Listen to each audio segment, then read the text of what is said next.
Puji Tuhan, haleluya, salam sejahtera bagi Bapak, Ibu, Saudara-saudari keluarga GPDI El Shaddai Magelang. Kasih dan kemurahan Tuhan menjadi bagian dalam kehidupan kita. Hari ini kita akan merenungkan kembali bagian firman Tuhan yang telah tiba dalam pembacaan Bilangan pasal 34. Ada satu tema yang akan kita pelajari bersama dengan judul teratur, ya. Di pasal 34 dalam Bilangan ini kita dapat melihat ada dua bagian besar yang dituliskan.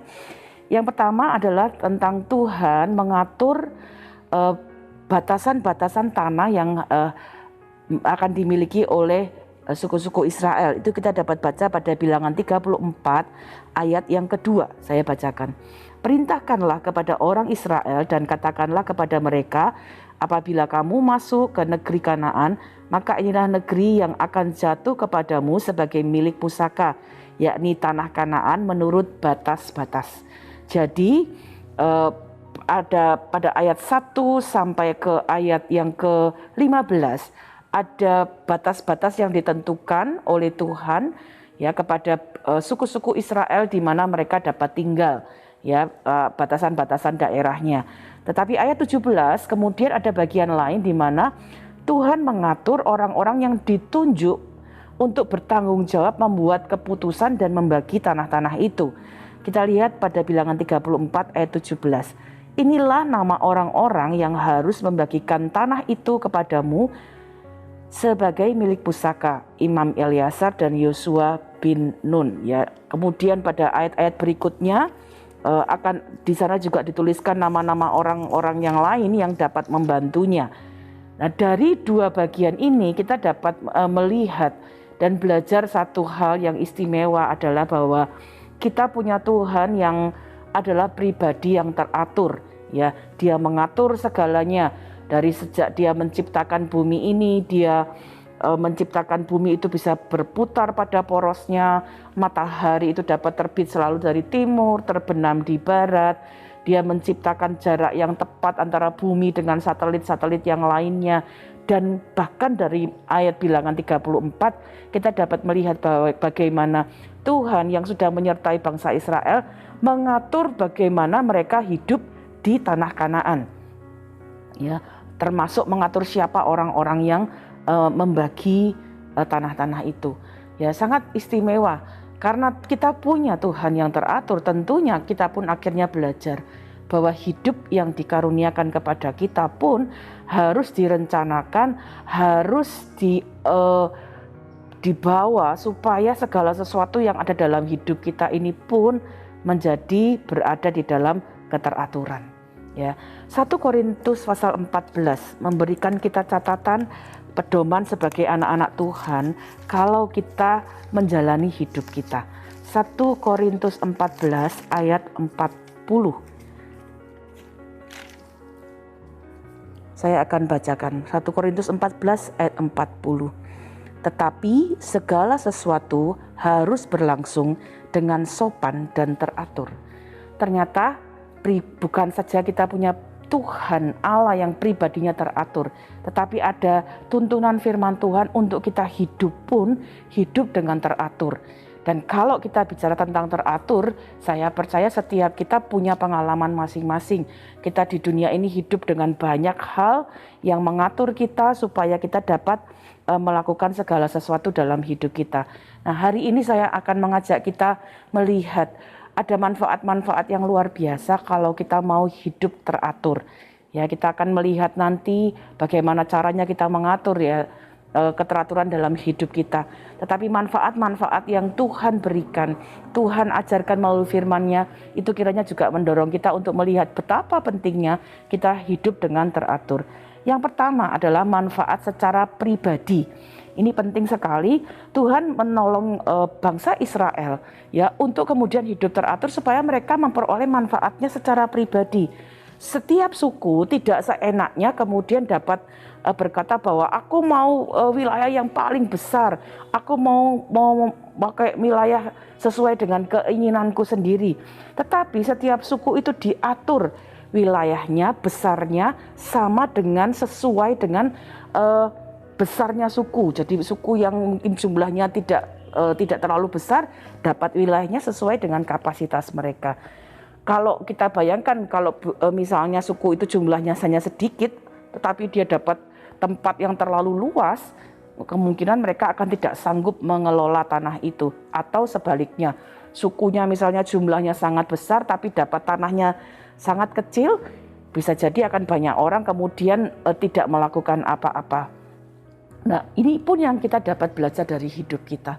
Tuhan menolong kita, memberikan kita peraturan untuk kita mengatur hidup kita, supaya hidup kita secara pribadi pun dapat menjadi hidup yang berguna. Kita dapat memperoleh manfaat untuk diri kita, menjadi pribadi-pribadi yang produktif, memperoleh faedah. Contoh-contoh sederhana adalah kadang-kadang kita memperhatikan bahwa hidup kita sejak kita bangun pagi sampai tidur malam, kita punya banyak aktivitas. Mari kita belajar untuk mengatur diri kita. Misalnya bangun pagi dengan teratur, ya, kita mengatur waktu istirahat kita, ya, tidur teratur, makan teratur, ya, jam bekerja kita teratur, ya, kita tidak kemudian tidur sesukanya atau bangun sesukanya, atau kita mungkin bekerja sampai larut malam.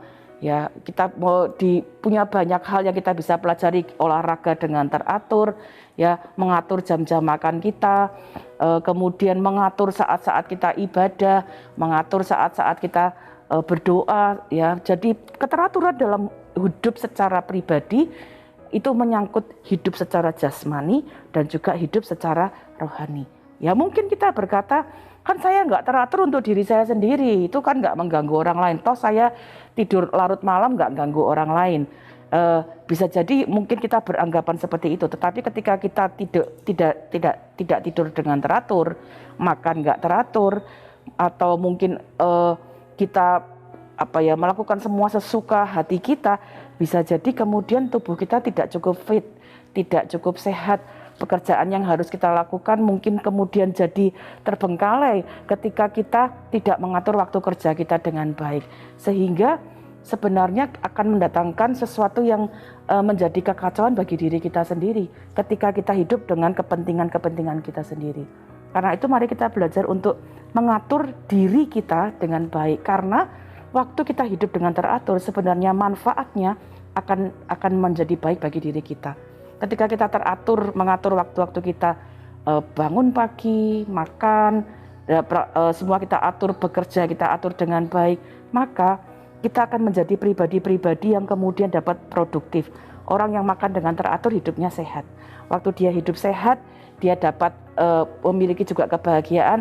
Teratur dengan pekerjaannya dapat selesai dengan waktunya, tidak dikejar-kejar, sehingga hidupnya tidak stres, bisa menikmati kehidupannya. Itu manfaat yang sangat sungguh luar biasa. Karena itu mari kita belajar untuk hidup teratur, tidak mementingkan kepentingan kita sendiri saja. Karena kalau hidup dengan seenaknya, hanya berdasarkan kepentingan diri sendiri, di sana bisa terjadi kekacauan.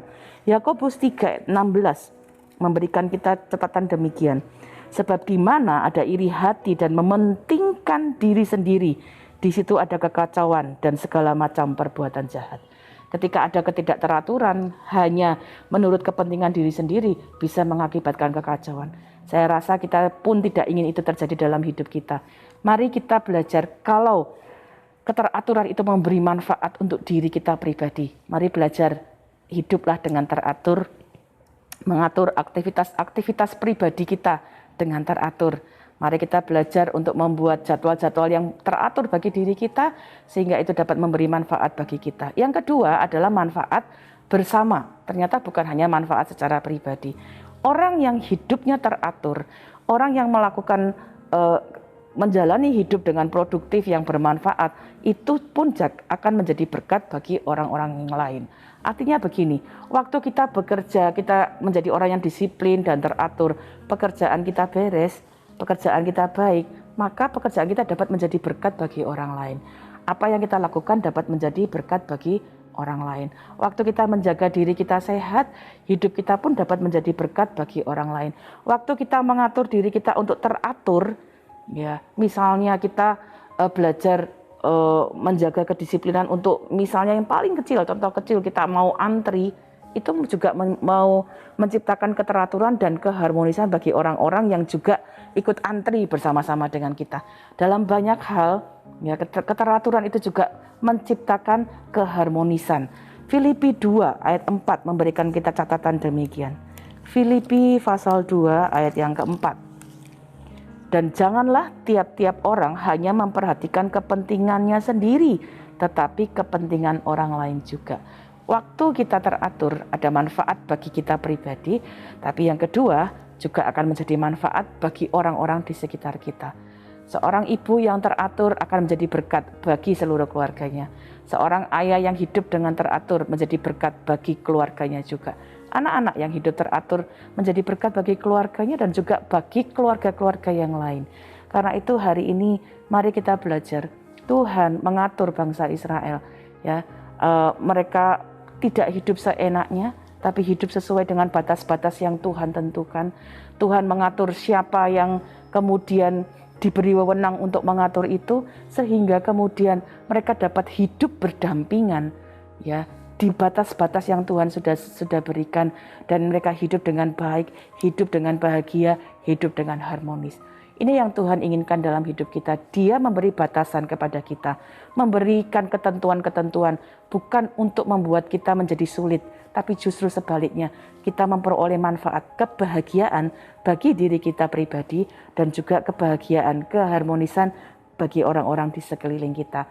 Oleh karena itu, hari ini mari kita bersama-sama kemudian merenungkan hal-hal apa yang kita belum teratur. Mungkin kita sudah teratur dalam beberapa hal, tapi bagian-bagian yang lain belum teratur. Mari kita kemudian memperbaiki hidup kita, hidup dengan teratur dalam semua aktivitas yang kita lakukan, sehingga kita dapat menjadi berkat, memperoleh berkat bagi diri kita, dan juga memperoleh berkat, membagikan berkat bagi orang di sekitar kita.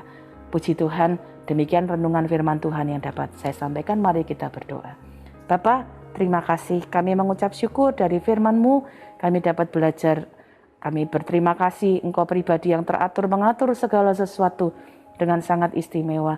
Karena itu tolong kami juga belajar menghargai hidup kami, mengatur apapun yang Tuhan percayakan dalam kehidupan kami, dari hal-hal yang terkecil sampai hal-hal yang terbesar dalam hidup kami dengan teratur, supaya ada manfaat-manfaat yang kami dapat terima, baik secara pribadi dan bahkan kami dapat menjadi berkat bagi orang-orang di sekitar kami. Berkatilah kami semua, seluruh keluarga GBDI El Shaddai Magelang, supaya kami hidup di dalam keteraturan, di dalam ketentuan-ketentuan-Mu, mengikuti batasan-batasan yang Tuhan tetapkan dalam hidup kami, supaya kami dapat hidup berbahagia. Terima kasih Bapa, kami mengucap syukur untuk kasih dan petunjuk-Mu dalam kehidupan kami. Keluarga GBDI El Shaddai Magelang memuji-Mu Tuhan, yang telah memberi nasihat kepada kami. Ya, pada waktu malam, hati nurani kami mengajari kami. Kiranya kami senantiasa memandang kepada Tuhan, karena Engkau berdiri di sebelah kanan kami tidak akan goyah. Di dalam nama Tuhan Yesus Kristus kami mengucap syukur dan berdoa. Haleluya. Amin.